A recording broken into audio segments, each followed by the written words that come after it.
Hey team, welcome back to another episode of the Intentional Agribusiness Leader podcast. I've got a really good one for you here today. This is your host, Mark Jewell. I'm on with Christie Apple from Timac Agro, and this is going to be awesome. I'm really looking forward to learning more about what she has to offer. So, Christie, welcome to the show.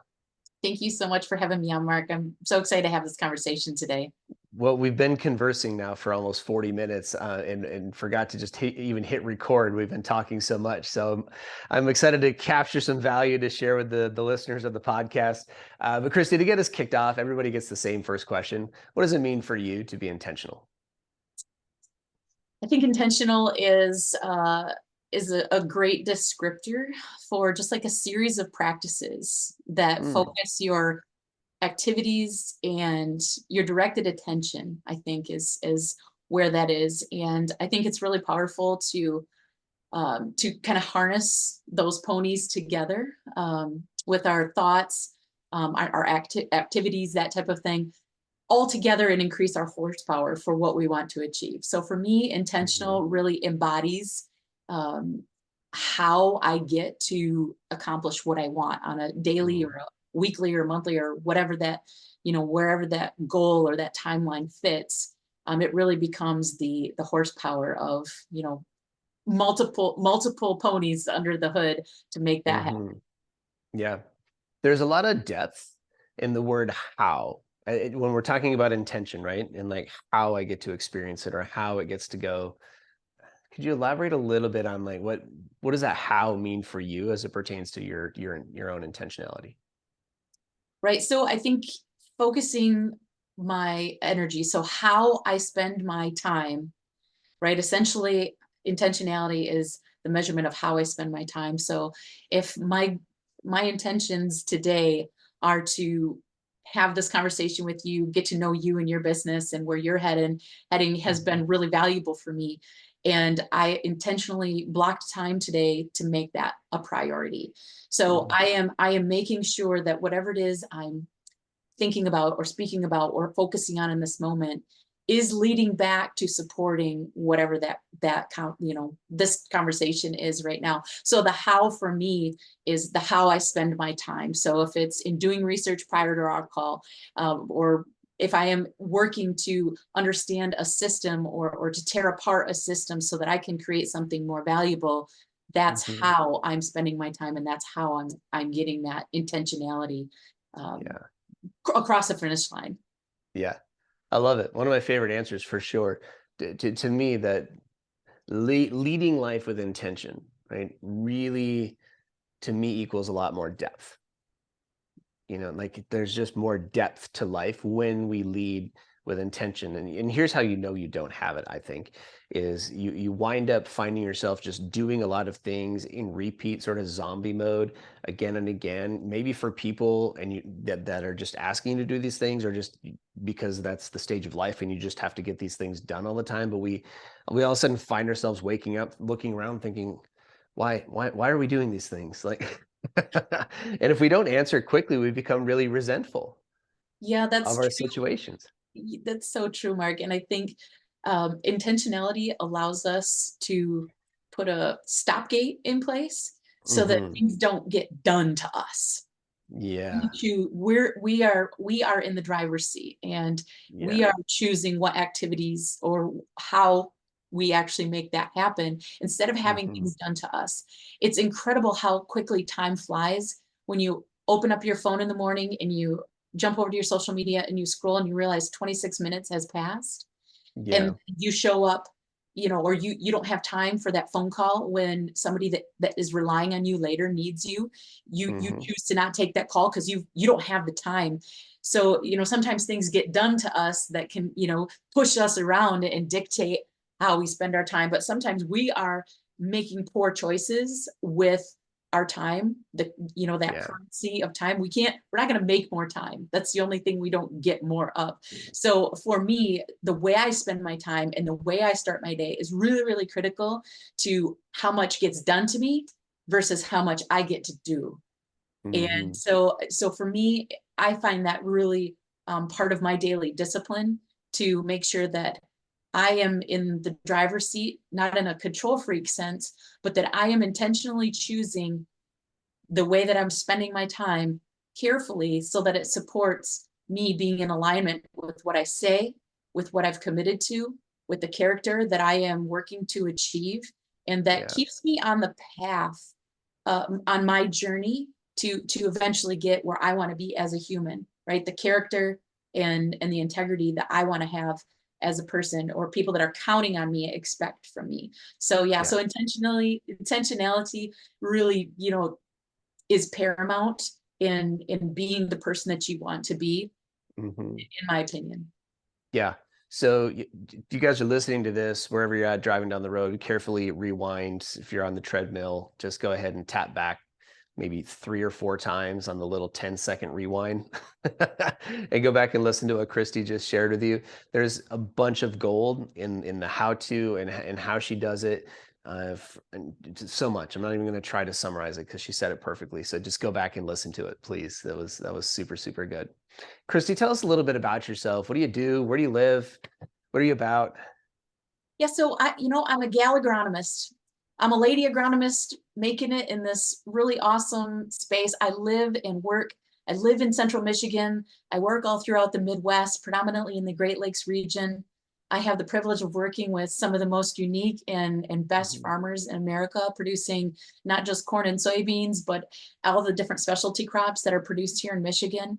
I focus really heavily on the soil health point mhm, of view as I'm making recommendations and having influence in farm decisions. I'm also a mom. My children are now grown. I'm more recently graduated to an empty nester. Um, mhm, my husband, who's also an agronomist here in Central Michigan, we built an ag retail in this community that we live, and it sold. We were acquired. We sold our business to Timac Agro in 2017, and so that's kind of a little bit about who I am, right? Kind of the high points of yeah, what yeah. shapes me. But yeah, I would say that that's basically what I do. I'm really passionate about building relationships with people and understanding what Mhm. makes them work, and supporting them, making them feel seen, and leading them to resources to continue on their betterment path, whether it be in their farm operations or their career or whatever. So Yeah. Beautiful. I love it. yeah. What is Crop Scout Christie?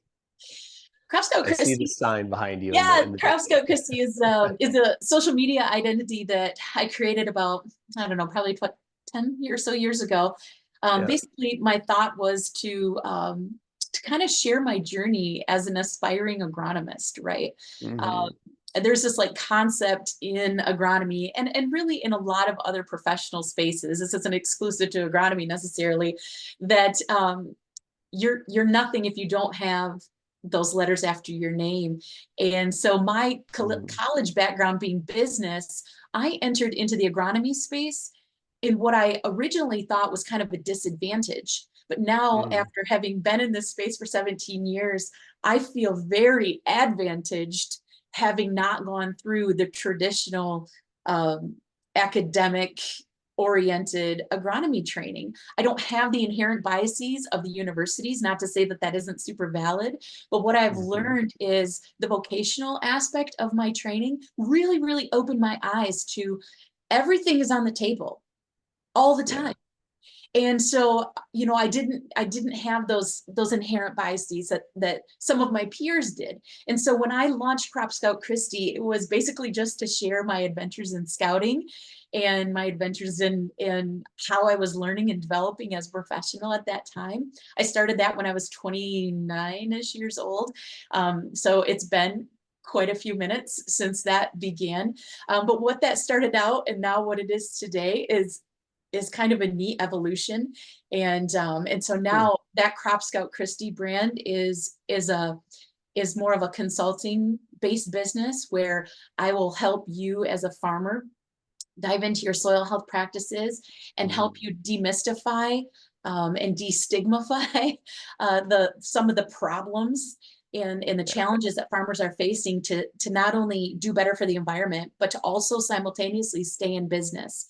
because the solutions and the products that are out there and the gongs that are banging so loudly in the space Mhm. of sustainability and greenwashing are not really sustainable. If we look at, if the farm isn't sustained, then those practices aren't sustainable. And so we kind of find this meeting of those two worlds through this kind of thing. And Yeah. another aspect of that has brought me into lots of different arenas and stages all over the US and in all kinds of different cultures to really talk about how this works in these different cropping systems. Yeah. What's driving this conversation? How is this going to affect me as an ag producer? It's affecting fruit producers very differently than it's affecting corn producers. And there's a very good reason why. It's affecting wine grape producers very differently than it's affecting cattle producers. And so understanding some of the nuance there and helping to unravel Mhm. that so that these folks feel seen and understood, and giving them an opportunity to share with me their concerns. Those types Yeah. of forums have really, this is what's really been popping off more recently in the social Mm. media world. So Crop Scout Christie is a social media identity that I created to kind of just summarize who I am and how I Yeah. have learned what I'm doing. So I want to talk a little bit more about that. So, what has having that brand, how has that affected your businesses or your business in a positive way? um, I think it was confusing, especially for my peers at first, thinking that that was somehow an opposition to my identity at TMAC.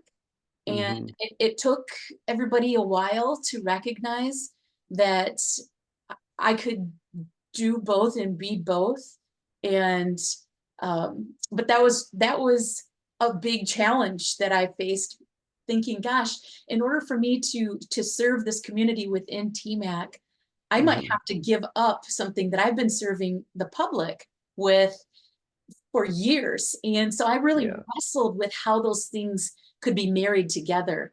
And what I ended up, kind of stumbling upon over after a lot of self-reflection, right? I needed to put a mirror in front of me and say, who Mhm. are you really, Christy? Mhm.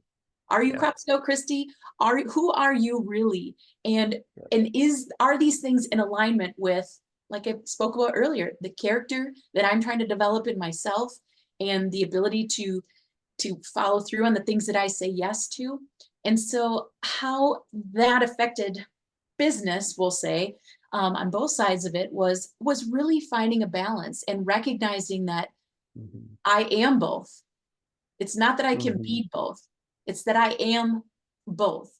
And so I have the opportunity when I'm out in public or doing speaking engagements to share the messaging of Timac Agro and the sustainability and the foundation of soil health principles that founded that company and still drive and commandeer our product development channels, our everything from our manufacturing footprint all the way through the value chain. And so that alignment, in discovering the depth of that alignment, made it so much easier for me to say, I am both. And these things can very um, uh, symbiotically support each other.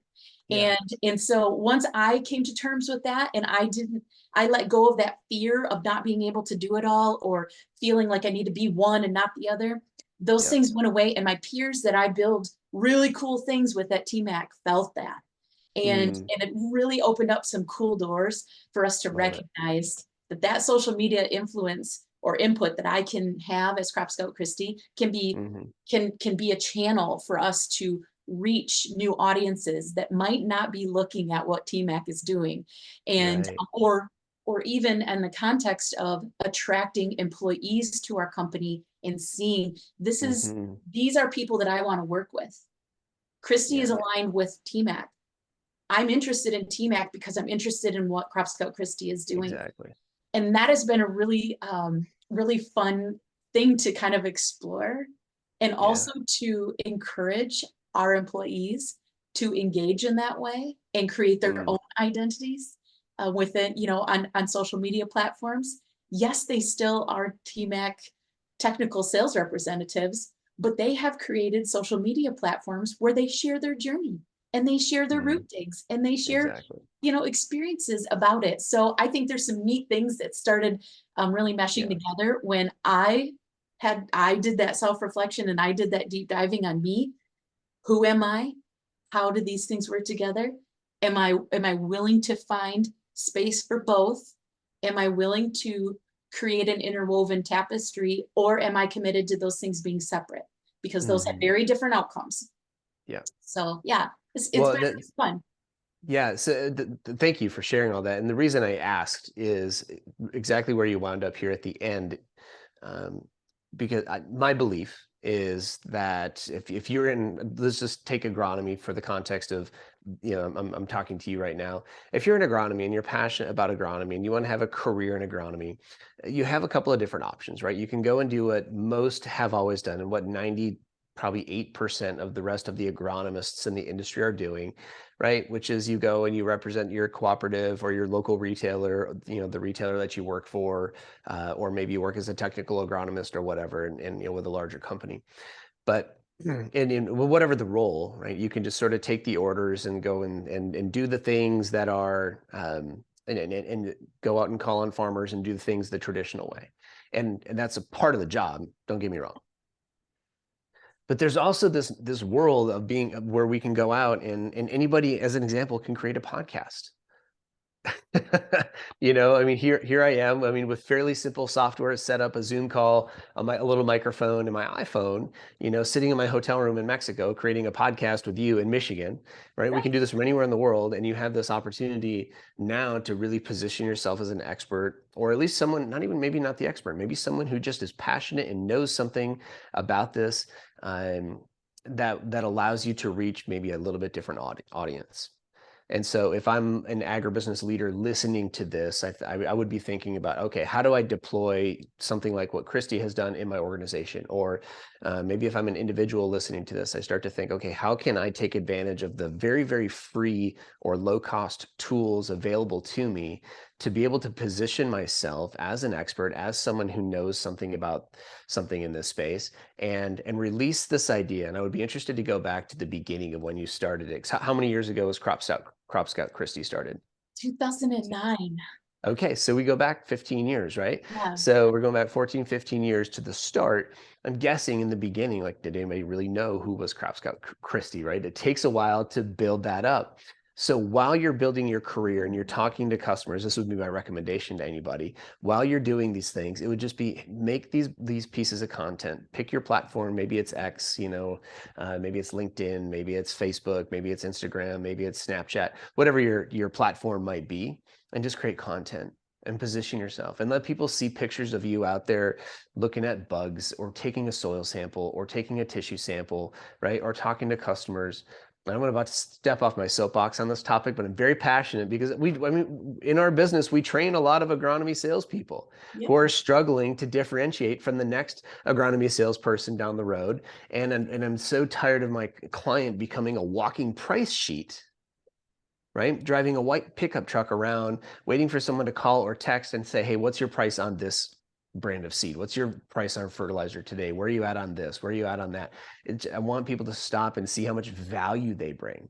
And that's something that you show me, Christie, is like, wow, like here's somebody who shows up bringing value to the conversation because she's willing to put herself out there. She's willing to talk about things. She's willing to be a little bit controversial. And that's okay because that polarity attracts people to you. Yeah, that's a fact. I've also found people that are like, don't have the stomach for that style, which is super cool. And what that does for me is help me to know where to spend my time and to Mm-hmm. put my intention, for tomorrow's effort or for, whatever that may be. So I feel like, yeah, that was a really important learning piece, that it didn't feel like, when you turn a page in a book to a new chapter, it's like your mind is like resetting. Okay, this is new content, this is new whatever. It didn't happen Mm-hmm. like a chapter book for me. It happened like on uh this journey where you're not even looking at your watch and you just realize you ran a marathon, right? Like Yeah. you didn't think you could run a marathon, but you know what, you just keep putting one foot in front of the other. And some of Mhm. the learning things that have kind of come out of that piece of this was recognizing, I think I mentioned this earlier, but the sameness, but the differentiating piece of this, right? So something I've come across is the response that I've gotten, the comments, the interactions, the direct messages where people are like, yeah, but that's not going to work here because, or we don't do that here, whatever. And because there's areas are so different and so much weather and so much, terrain and geological features, all these things, which yes, it gives me a chance to acknowledge that yes, you are very different in that regard. But let's find the things that are the same. Let's find the things that make us one instead of the things that make us different. And because if we focus on the things that make us different, that's going to keep us all in these individual silos, thinking that there's nothing for us to learn. I've been a wheat producer all of my life. What is this, 32-year-old, whatever, Yep. middle-aged mom going to teach me about wheat? I don't know, but I'm learning about it right alongside. So let's learn together. And Mhm. so this has opened the door for me to be able to lean on those people that are like, well, I don't need what you're, that's not for me. And what I chose to do, I have two producers in mind that I was thinking about this that made a huge impact on me in that season of my life. Was I turned the script back on them and said, how would you handle this? What did you learn from this? Instead of them dismissing what I was bringing to the table as I've already learned that, I wanted to learn from them. And so Mm. when I started flipping the camera onto those guys, getting somebody's opinion and their experiences, it helped develop my listening ability a lot deeper, realizing like, I think I know what they need, but they maybe didn't tell me what they need. All Mhm. they said was, I don't need that, but they didn't tell me what they needed. And Mm. so it really like challenged me to flip the script and say, what do you need? Or what has your experience been? Or Yep. what is it about this practice that you dislike, so that I can understand what makes them tick and I can find ways to solve problems for them that I didn't think was the problem in the first place at all. So it's Yeah. kind of helped develop this like salesmanship side of this as well. And I really Mhm. didn't expect any of that to come from this social media identity, but really it's helped me become very much more exposed to these different areas of production and different nuances of whatever. Yep. I've done a Wheat Wednesday feature for years now, and it's been really fascinating because I'm starting to get engagement like on my TikTok on this Wheat Wednesday thing, and we'll be starting Yep. with Wheat Wednesday again very soon. But now people are like, yeah, let's use this. Let's create a sense of community around wheat or wine grapes or whatever that is, where we have Mhm. something neat in common that we can celebrate and talk about and acknowledge our challenges in that space together, so Yeah. that we don't feel like complaining is what we do. We feel like celebrating the wins and sharing our learnings with each other is what we do instead. So that's where my focus has been in that side of things. And I love that. It's just very energizing for me to keep seeing that hunger and that interest stay strong Yeah. there. Wow. So cool. Did you and your husband have the consulting business before, or just give us a little bit of the background, the timeline on that, if you would. Yeah. So the Crop Scout Christie Consulting as a business itself, Yeah. we're not, when Timac acquired our company, we kind of thought that we had like our 3 years and out type of thing, and Yep. then we would ride off into the sunset and do something different. But what we Sure. realized, so that I think in the back of our mind, that was maybe part of the motivation for developing like a business structure around that, other than just sharing on social media. Yeah. That also was coinciding with right around the point where companies and organizations were getting a hold of me to come and speak at their field days or speak at their grower meetings, or I started doing public speaking right Mhm. around there on agronomic topics, specifically soil health topics. Right, it really started to take off right around then. And Cool. so, we wanted to just kind of create something that lived under, that was the flag that those transactions lived under. But Mhm. it's kind of taken on this whole other personality now in, sharing knowledge with other sales teams, because my role within Timac, or one of the roles that I fulfill in Timac, is doing dealer development here in Michigan. And so when I walk into another ag retailer that, oh, by the way, I used to be a competitor with, you Sure. know, they see me differently today because they see Crop Scout Christie walking in. Hmm. And it disarms them. They recognize that I'm there to be a resource for them. Yeah. And it has tremendously changed my mind about the concept of Crop Scout Christie Consulting's business model Hmm. is to be a resource, Yeah. not a source. I don't sell anything. I Yep. provide I love it. education, right?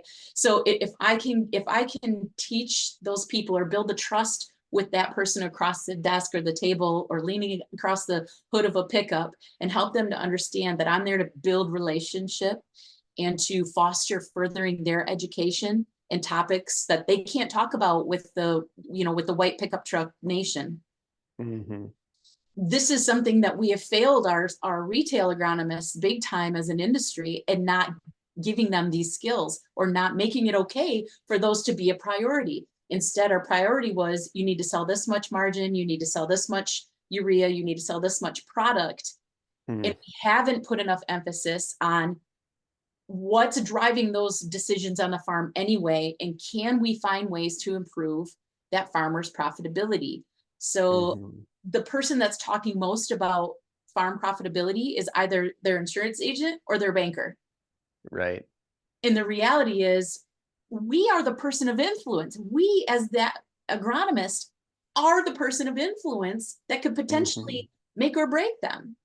So if I focus my more energy on teaching them and helping them locate resources, they're naturally going to want to buy from me because I've built this trust. I'm willing to have hard conversations with them instead of dismissing that as, oh, that's bugs in a jug, that doesn't work, or whatever, insert whatever quippy, Right. quote here. But repositioning myself as a resource. So when I'm walking into Hmm. retailers now, right? So I went from being the farm sales to now supporting retailers. What I'm seeing is their salespeople are my clients. Like, yeah, the purchasing manager is a really important person to say ultimately yes or no. So I need to Yeah. build a relationship there. But my ideal client avatar is that co-op sales agronomist that's hungry to learn more. If I Mm. teach him how to have these conversations and teach him some of the things that Crop Scout Christie has learned, Yeah. all of a sudden he's going to have so much more confidence in placing the products that Crop Scout Christie has had experience and success with also. Yeah. These things go hand in hand, and I don't see those two identities as separate.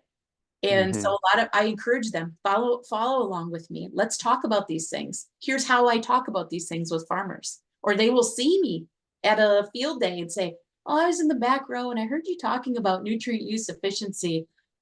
Where did that come from? And it sparks this conversation. They deserve it too. So Hmm. my ideal client avatar today looks like a retail agronomist. Hmm. That's who I I'm love it. serving. That's who I'm serving. And that's been really, really fun to think about ways to lift them up and support them and help them become the resource to the grower. Hmm. Yeah. One thing I would love for everybody to really, as you listen to Christy, or maybe you're watching this on YouTube and as you're paying attention, like just pay attention to how well she knows herself.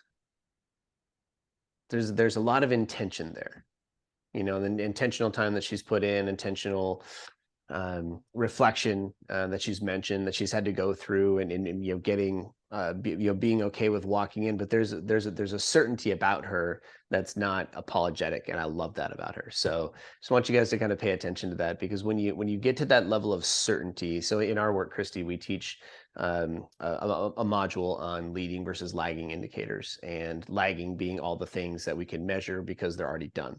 Leading are the things that we can impact today, that we can shift today on the fly, or that we can go to work on, that will generate those lagging results, right?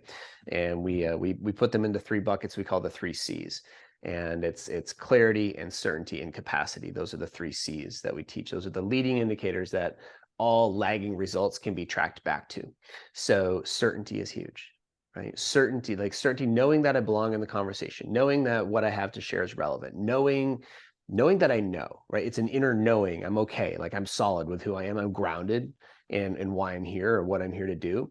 And that's one of the biggest challenges actually that we have as a coaching company, as a training company, is to help our, also in many cases, retail agronomists develop a greater level of certainty. And most people think it's just in product knowledge, but it's not, or agronomic knowledge, but it's not what you've referred to. It's really in becoming very comfortable with who you are in that stage. And before we move on here, because I think on 2 questions we've used up, I mean, our whole half an hour for sure. And I want to hit a few more before we bring it in for a landing, but if I could just give that agribusiness leader who's listening to this, one actionable thing based on this whole conversation is to give your people permission to go out and start creating content. They've got their phones, they've got their social media channels. They need to be out there creating content and building a personality for themselves, building a brand for themselves. Because here's what, and Chris, you mentioned something a while ago. We'd have to go back maybe 20 minutes for this, but it was really, really interesting. People see you in social media as associated with Timac. And they say, hey, I want to be associated with a company where somebody like that is associated. And one of our questions that we often get to in this interview, and we sort of got there in a roundabout way in our conversation today, is, what are you doing to attract talent? Well, most of the CEOs and most of the HR directors or whoever's in charge of recruitment, the sales managers, they're out there doing it on their own. And they don't realize that they have a whole army inside the hood of their organization, under the hood of their organization, if they would just turn them loose, give them the tools, train them, and give them the resources to go out there and promote, not just promote your business, not just promote the product that you're getting the best margins on today, but to literally promote themselves and their journeys as agronomists, as salespeople, as whatever role they're in, and to be telling that. And by the way, the world honestly needs to hear, not just ag, not just farmers, not just agribusiness, but the world needs to see, hey, there's a cool job out here where people get to, like, what, you get to go play in the dirt every day and like look at bugs and like watch plants grow and talk to people and why are we not using this as a great, very intentional tool? So Christie, what would you say? So many questions I would love to get into with you today. We're not gonna have time, but let's do what we can. What's been the biggest hurdle that you've personally had to overcome as a leader? For me, it was learning to be comfortable not being an expert. I think entering into the Mm, agronomy space later in my life, like I said, I mean, that's part of my story is going to college for business and not agronomy. And so when I entered into the agronomy world, like it was like looking at, it's like climbing the Himalayas, and in the best, there's a couple of really important things that I learned. First of all, you need a good shaman. No matter how good of a rock climber you are or a problem solver you are, there is absolutely no replacement for that local knowledge.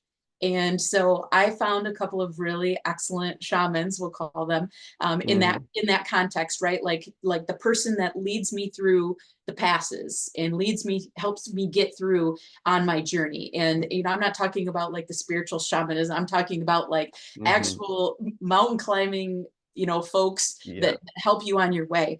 And so I had a couple of really great people in my life that were super duper impactful in that space. And so I had to be okay with not being the expert. And so that was very difficult for me. That presented a large and ongoing hurdle. It was not I climbed over this and I've arrived. It was a series of deeper and deeper and deeper self-reflective, moments to say, I want to be at this table. And so what is it going to take for me to be able to be at this table? And Mm, then once I got to that table, I realized, okay, so I've gotten to this table, but now I want to be able to speak at this table. And so like I was in this constant stage of looping back to being a student. And it really created a hashtag. I know this is goofy, a social media reference here, but it created this hashtag that I was using in nearly every single post that I ever made under any of my social media. And it was this hashtag stay a student.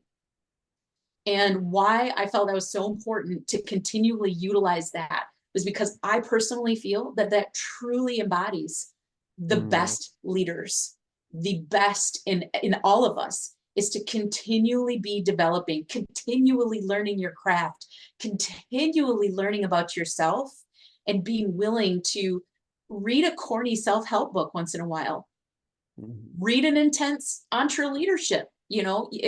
I have done all of those things through that, and everything from destroying excuses in my life through reading from authors like David Goggins and Jocko Willink. I love their work. I love the intensity, all the way to the other side of things that some people might think is woo woo, like Don Miguel Ruiz's The Mhm, Four Agreements. That mhm. series was absolutely life changing for me, because when I Right. realized that if I just focus on these four things, if I'm impeccable with my word, if Mhm. I'm intentional with, if I do those things, all the rest of this happens. I don't have to worry about being able to speak at the table. If I follow through with what I'm doing, all the rest of that stuff naturally happens. So shifting my energy into constantly learning from these scenarios and these experiences, and processing that and turning Yeah. that into fuel for what's next for me, has been absolutely life changing. It was a series of hurdles, and I still feel like I'm in those things, still learning so much every day. And so I firmly believe that that is, I'll say that is the hurdle, is that Mhm, self-reflective hurdle of mhm. constantly reassessing and unpacking why we feel angry about something, why we feel frustrated or feel less of, and breaking through those imposter syndrome, complexes in our head that says, Yeah. you don't have the degree, you don't have enough years, you don't have this, you don't have that. Forget all of that. If you're Mhm. willing to do the work, none of that stuff will matter, Love because it. your integrity and your follow through will speak. Your work, your outcomes Mhm. will speak for you. They will be your resume. Love it. And by the way, I mean, just given the world that we live in today, I mean, you can go get that at any age, young or old. Mhm. The resources are out there. There's almost nothing that you can't learn if you're just willing to dig on YouTube. Find that shaman that can walk you through the paths, right? Find that mentor. We often think about learning has to happen in this traditional box, right? The university setting, the high school setting, and it just doesn't. Right. I'm even telling my kids today, like, I really like, if you know what you want to do and that doesn't require university, let's go, Mhm. right? There's no need, there's no reason to have to go do that these days. In fact, I know there's a lot of ag organizations that are moving away from the requirement of a traditional university degree, because we can teach so much of this stuff on the way, along the way. And not to get too far in the weeds on that, but So you true. can learn anything at any age, and that's the point. So, Absolutely. good. What do you do to keep your energy up, stay productive, make sure that you're dotting the I's and crossing the T's? I get sleep. I'm very intentional about my bedtime. I'm very intentional about getting rest on a daily basis. Good. Taking care of my physical body is absolutely essential to Mhm. anything that I could provide for anybody else. So I mean, I know it's super cliche to say, you can't pour from a half empty cup. That is so true. And I have Mhm. attempted it. And the results of those is a cycle that further drains you, because you're not giving your best. So then you feel like you've not given your best. And it leads into these Mhm. feelings of guilt and worthlessness that just build and build and build. And our society being so like drive through, fast gratification oriented, you feel like you get outmoded really fast. So there's like this super high push to achieve at a high level. And in my opinion, achieving at a high level, it's walking through a long-term cancer journey with my dad, and then some various health crises for my own personal wellness. I've realized that you can't get back time. You can't take back time and undo Mhm. things you've done in the past. But what you can do Right. is stay a student, listen to your body, and get the rest that you need. And so sometimes that means saying no to things. And sometimes that means I do put in hours that are weird and random occasionally, because I am making decisions to to prioritize myself. And so I'm fine with working for a couple of hours on a Saturday afternoon, knowing that I'm going to be taking a day off work next week and whatever. So like balancing that and being able to say yes to what my Mm, body needs is super, super important. So I prioritize rest very, very rigorously. And the people in good. my life can attest to that. But Yeah. I attribute my wellspring of energy to the fact that I'm treating my body well, and it is allowing me to fulfill my purpose in this world. So Beautiful. I feel like taking care of my body is going to help me take care of you guys. So Absolutely. yeah. It is 100% true. That's something at Thrive Today that we stand for, and that we've been making a stand for now in the last decade, and we can attest to seeing we've had over a dozen people now since entering our as a result of entering our Thriving Leader program to get their clarity, their motivation, but then following through on what they said they would do. We've had a dozen people now lose 100 pounds after coming in, and those are the big results. Like those are the ones that get the headlines, but so many other people that have just decided to take control of their health again. Because if we're being honest, and you're listening to this, anybody listening to this, you have to be honest. Like we have the results, as you look around, most of the people that we work with are fairly unhealthy, and that's just being honest, not being harsh, not being not trying to be rude. But the reality is there's some up leveling, and that gets to happen because we think it's cliche to say that you can't pour from an empty cup. But why are so many doing it? Yeah. That's the reality. So, So Christie, we have to do this again, please, if you're willing to. Would love to go deeper and have more conversations and get through the other 9 questions on my list that I had for you today. But maybe to I talk love about where other this things. went. Yeah, yeah, this has been fantastic, and you're great. How do we find out more? How do we get a hold of you or Timac or any of those things? Yeah, so I'm on, I'm accessible on all the social media platforms, either Crop Scout Christie or Christie Apple, is how you can find me on nearly everything: LinkedIn, Instagram, TikTok, X, you name it, I'm there. So I, encouraged you to follow along or reach out to me. I will always respond to my DMs. So if Good. something you heard today inspired you, as our listening audience here, let me know. I love to hear that type of thing, and I want to encourage you on your journey too.